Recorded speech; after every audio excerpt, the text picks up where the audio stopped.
What's up, everyone? So I saw Avatar 2: The Way of Water yesterday, and I'm kind of caught in between a rock and a hard place. Is that how that goes? I don't know.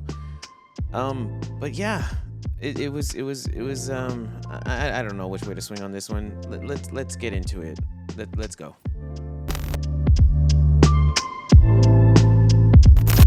All right, Avatar: The Way of Water. I want to start by saying that this movie is amazing. In that you get some great visual effects. Definitely go see this IMAX 3D. Can't say enough about it. The visuals are just outstanding. But I kind of felt that that's all the movie was, and don't hate me for this. I know everybody, or mostly everybody's gonna love this movie. I didn't really have any expectations, but besides have a greater story than the first one. Don't get me wrong, I love the first one. But again, the story in the first one was basically just a Pocahontas story. Let's call it for what it was. But again, we got amazing visuals in the first one, just like we got amazing visuals in this one. I'm not saying the story was horrible. I'm just saying that after 13 years of waiting for a new Avatar movie, I thought the story would have, kind of stirred away from the human aspect of it. I mean, here's a spoilers. So I'm sorry if you haven't seen it. But going back to the villain of what's his name, something Lang, it was just like kind of beating a dead horse for me. I thought that they would have focused in on actual Na'vi problems, because if you think about it in the bigger grand scheme of things, why the hell are these humans fucking with these Na'vi people? They're like light years away and in a different planet. And then at the very beginning of this movie, the new general says something to the effect of we're gonna colonize, or basically make this the new Earth 2, right? Basically, not in those words, but basically says that, right? And then I was thinking to myself, why? You can't even breathe the air that they live on, so it makes zero sense, that was just from the very beginning of the movie. And then after that, again, spoiler, you learn that there's these whale, I mean, they're not whales, they're called, I'm gonna get this wrong, because I just saw the movie yesterday, so I'm not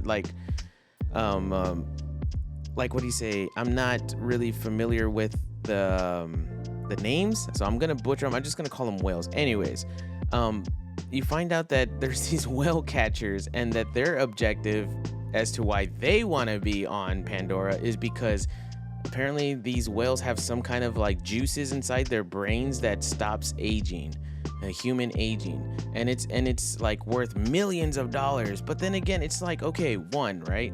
Why, if you're trying to make this the new Earth 2, what good is money?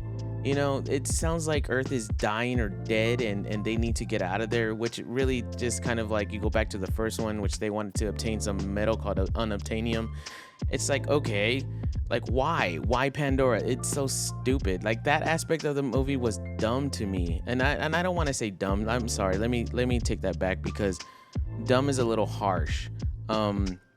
It just was not needed, and I found myself sitting there for 3 hours, a little confused as to why humans would mess with this planet all over again. I couldn't put my finger on it. I think for me that was the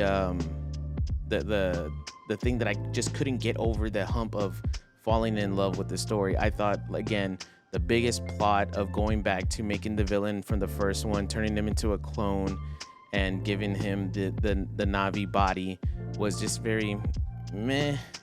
Meh. I thought the aspects of learning the culture of the Way of Water was amazing. I thought the aspects of the family dynamics was amazing.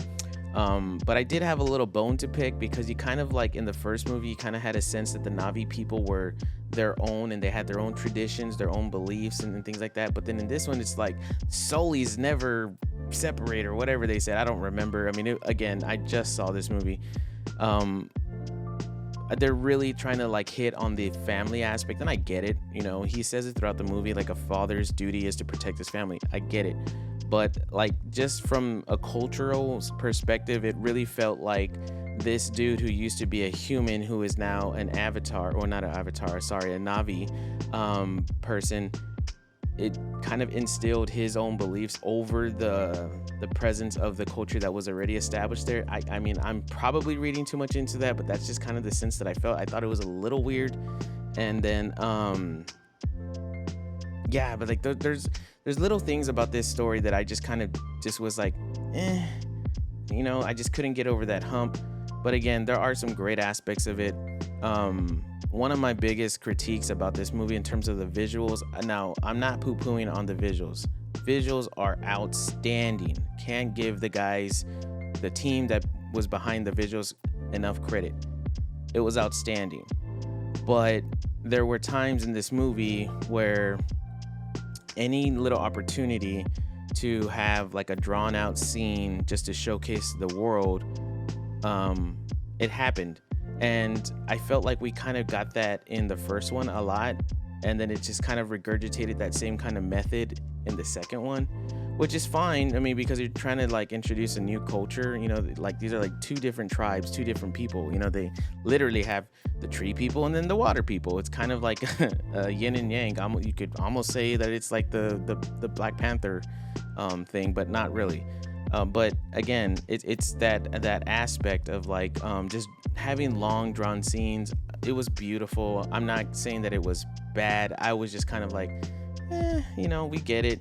Like a lot of the methods that made Avatar 1 successful and beautiful, they really did again in this one. And for me, I just was kind of like a little bit over it, and that's just me. Again, I implore everybody to go see this movie, whether or not you agree with my opinion. It's just an opinion. It was a good movie, but I really came out of it just kind of like, I felt like I saw it before. Like, there wasn't really anything great. I don't know how to put my finger on it. That's why I usually, when I watch a movie and I want to give my kind of opinion on things, it's not necessarily like a review. It's just my opinion. I do it right after the movie, just so that way I can like get my honest raw cuts, I guess, so to speak. But this time I really wanted to just kind of like marinate on it, because I wanted to make sure that I felt the way I felt. And I woke up this morning and I still do. And I think it's because I liked the first one so much, even though it was basically a Pocahontas movie, that I kind of felt that they should have just stirred away from the colonization of humans into this. I don't know. I mean, maybe that's the thing, right? Like, where people want to see that kind of. I don't know. I don't get it. I don't get it. Yeah. I don't know. I just thought after 13 years, I think it is, the story would have went differently. I wasn't really too keen on that, and there are great moments in the movie. There are times when I was like, holy shit. And there was times when I wanted to cry. So I'm not going to say that this movie was terrible. It wasn't terrible. Don't get me wrong. I liked the movie a lot. On a scale of 1 through 5, I gave it a 3. But like I said, there were just those little things that I just could not get over that hump. And, I hope everybody loves this movie. I hope everybody goes sees it. But again, these are just my opinions. I'm not a critic guy, just a guy giving my honest reaction. And that's just me. I don't know what to say. Like, it is what it is. But yeah, guys, I might make a follow-up to this. I might watch it again just to kind of see if I can get a different aspect on it. And I will say this, I did not go into this movie like trying to develop an opinion, or like trying to nitpick about things. I did not at all. Like, there's my dog, you can see him is stretching. But that's just how I felt when I left the movie. Like, that was my honest. I was just kind of like, I don't know. And I said in my last video when I was critiquing the Black Panther, kind of leave your expectations at the door, and I did. But I guess I kind of felt myself. What is he doing right there? I guess I kind of felt myself expecting a lot more after I did see it. So I don't know. There you guys have it. That's my Avatar 2: The Way of Water reaction. I don't know. I'm gonna see it again, and I might make another video just to follow up, just to make sure that I feel the same way. But okay, cool, guys, have a good one. Thank you for tuning in, and hit that subscribe button if you enjoy videos like this. Again, not a critic, just a guy with an opinion. All right, guys, later. Have a good one.